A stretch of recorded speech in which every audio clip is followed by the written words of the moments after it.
सबको ओम शांति। आज हम डायरी ऑफ यंग गर्ल जो कि एन फ्रैंक के द्वारा लिखित है उसके संदर्भ में चर्चा करेंगे।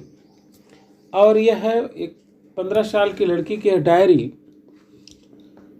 आज की सर्वाधिक प्रतिष्ठित डायरियों में से एक है और यह डायरी 60 लाख यहूदियों की आवाज़ का प्रतिनिधित्व करती है। और यह डायरी मूलतः 1942 से लेकर के 1944 में जो यहूदियों के ऊपर अत्याचार हुए थे उसका एक बहुत ही सार्थक नमूना प्रस्तुत करती है। और थोड़ा डरावना और दुखद तो है ही, लेकिन एक मानवता की आवाज़ है। इस कारण यह डायरी आज तक विश्व की 60 से अधिक भाषाओं में प्रकाशित हो चुकी है और इसकी बहुत सारी अनुवादित प्रतियां निकल चुकी हैं और यह मूलतः डच भाषा में लिखी गई थी। और इसका प्रकाशन सबसे पहले 1947 ईस्वी में डायरी के रूप में हुआ था। फिर ये डायरी ऑफ यंग गर्ल और यंग गर्ल की आवाज़ बहुत सारे शीर्षकों से प्रकाशित हुई और इसे लोगों ने सराहा है। आज भी यह बहुत ज़्यादा अध्ययन की जा रही पुस्तकों में से एक है। और यह 1942 से लेकर के 44 में जो अज्ञातवास में थी नीदरलैंड में, उस दौरान अपने अज्ञातवास का पूरा वर्णन किया है। तो एनी फ्रैंक ने किस तरह से वो अज्ञातवास में गई यहीं से प्रारंभ किया है। और ये आपको बता दें कि डायरी एक किट्टी के रूप में संबोधित किया है। और 9 जुलाई 1942 को ये लोग अज्ञातवास के लिए गए थे। और अज्ञातवास में पहले 7 लोग थे, फिर एक और सदस्य शामिल हुआ, कुल मिला के 8 लोग अज्ञातवास में रहते थे।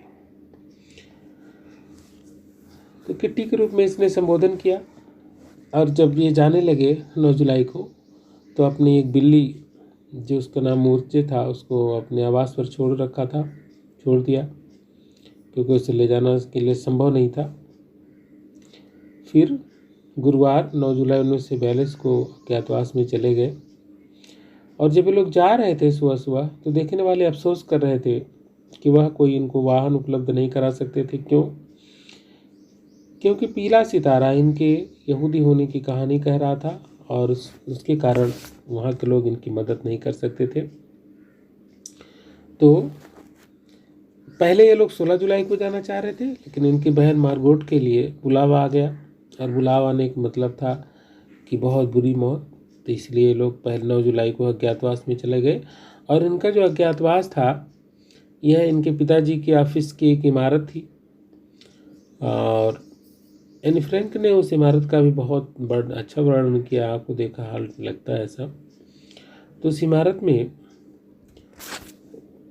निचला तल और उपला तल 2 थे और जिसको मसाला पीसने का मूलतः काम था। इसमें जो इलायची लौंग वगैरह जो सब्जी मसाले होते हैं, यह मसाले जो थे यह इसमें मसाले पीसे जाते थे और इन मसालों का काम था। तो इस तरह से इन मसालों की पैकिंग वगैरह सारी चीज़ें रख रखाव गोदाम के रूप में प्रयोग किया जाता था।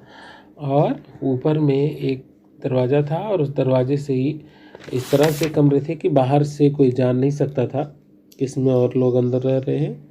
तो ये लोग इस तरह से रहते थे कि दूसरे अड़ोसी पड़ोसी भी इनको जान ना पाएँ कि यहाँ कोई रहता है, आवासी है। क्योंकि जैसे ही लोग जान जाएंगे, दूसरे लोग बता देंगे, तो जर्मन की सेना जो है इन लोगों को पकड़ लेगी और गैस चैम्बर में ले जा कर के उस ज़माने में गैस छोड़ दिया जाता था, जिससे सारे लोगों की मृत्यु हो जाती थी। तो एक बहुत दुखद, बहुत सारे लोग से मारे गए थे। क्योंकि हिटलर का जो एक रेसिज्म था कि यहूदी लोग इस दुनिया से चले जाएं और आर्य प्रजाति का वो समर्थन करता था, उसके अनुसार आर्य लोग ही जीने के हकदार हैं। जो जर्मन की रेस थी उस समय उसको आर्य रेस कहता था और दूसरे लोगों को समाप्त करना चाहता था। इसीलिए उसके अंदर इतनी घृणा थी और तानाशाह था, इसलिए कोई उसका विरोध भी नहीं कर पा रहा था। तो बहुत सारे लोगों को उसने मरवा दिया गैस चैम्बर में। सेकेंड वर्ल्ड वार जब ख़त्म हुआ उसके बाद ही लोगों को इससे मुक्ति मिली यातनाओं से और तभी भी उसके बाद ही इसकी डायरी का भी प्रकाशन हो पाया। और अंत में एनी फ्रैंक के पिताजी ही बचे थे जिन्होंने इस डायरी का प्रकाशन करवाया। तो एनी फ्रैंक ने जो लिखा उसकी आवाज़ आज विश्व की आवाज़ है। और जब ये लोग वहाँ रहने लगे, पहुँच गए, तो उन्होंने सब पहले दिन तो कमरा वगैरह सेट किया, पूरा लिखती है। सेट करने के बाद वो अपनी परिस्थितियों का वर्णन करती है। और आपको बता दें एनी फ्रैंक को प्रकृति से बहुत प्रेम था। तो खुले आसमान में झांकना, फूलों को, वृक्षों को, ये सब उसे बहुत पसंद था। लेकिन यहाँ पर संभव नहीं था क्योंकि दिन के समय घर की खिड़कियों पर मोटे मोटे पर्दे पड़े रहते थे। रात में भी खुले रूप में निकलना मना था। तो किसी तरह से बेचारी अपनी ज़िंदगी काट रही थी, अपने जिसको कहेंगे दुख के दिन उसने काटे वहाँ पर।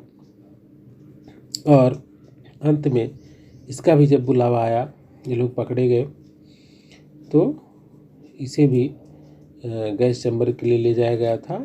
और इसके बाद चूँकि भेजने वालों में तो इसका नाम मिलता है एनी फ्रैंक का, लेकिन इसके बाद कुछ पता नहीं है कि किस तरह से इसे मारा गया, कैसे हुआ, लेकिन इसके जीवन का अंत हो गया। तो एक इतिहास का एक बहुत दुखद अध्याय है। लेकिन अब इतिहास की बात तो, और आपको बता दें कि एनी फ्रैंक ने अपने महिलाओं के प्रति अपने दृष्टिकोण को रखा है। एनी फ्रैंक के अनुसार महिलाएं जिस प्रकार से एक योद्धा होता है, उसी प्रकार से यह मातृत्व शक्ति को उस योद्धा से भी अधिक कुशलता से निर्वाह करती हैं, इसलिए बहुत ही सम्मान के हकदार हैं। एनी फ्रैंक के अनुसार महिलाओं को अभी वह अधिकार नहीं मिला है जो उन्हें मिलना चाहिए। और एनी फ्रैंक ने पीटर के साथ अपना जो एक पुरुष मित्र के रूप में उसका वर्णन किया है, बॉयफ्रेंड जिसको कहते हैं, उसके अनुसार ये बहुत ही घुन्ना है पीटर। वह अपने हृदय की बात नहीं दूसरों को पता देने देता। बाकी वह कहती है कि बहुत ही अच्छा है, लेकिन उसकी कमी को भी उजागर करती है। और एनी फ्रैंक को अभी तक उसके मन का कोई मित्र नहीं मिला है जिससे वो अपनी सारी बातें कह सके, जिस पर वो विश्वास कर सके। कुछ चीज़ों को उसने खुद को वर्णन किया है। लेकिन इस प्रश्न में इस पाठ में दो चीज़ें बहुत ही महत्वपूर्ण हैं कि एनी फ्रैंक का पूरी अपनी जीवनचर्या का वर्णन, उसका महिलाओं के प्रति दृष्टिकोण, उसका पीटर के प्रति दृष्टिकोण और प्रकृति प्रेम।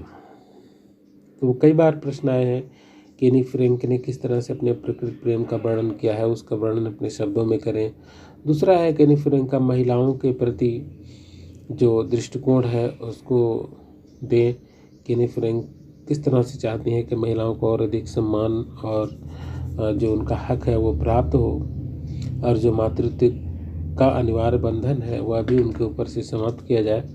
तो ये बहुत सारी चीज़ें हैं जो एनी फ्रैंक अपने विचारों में व्यक्त करती हैं, और उसकी कालजयी आवाज़ आज हम के सब के लिए स्मरणीय है। तो आज के लिए बस इतना ही। बाकी हम एनी फ्रैंक के बारे में, उस महत्वपूर्ण प्रश्नों के बारे में और चर्चा करेंगे। लेकिन तब तक आप एनी फ्रैंक का जो महिलाओं के प्रति दृष्टिकोण है, इसे आप अवश्य ध्यान दें कि किस तरह से उसने महिलाओं की बहादुरी का वर्णन किया है। तो आज के लिए इतना ही। ओम शांति।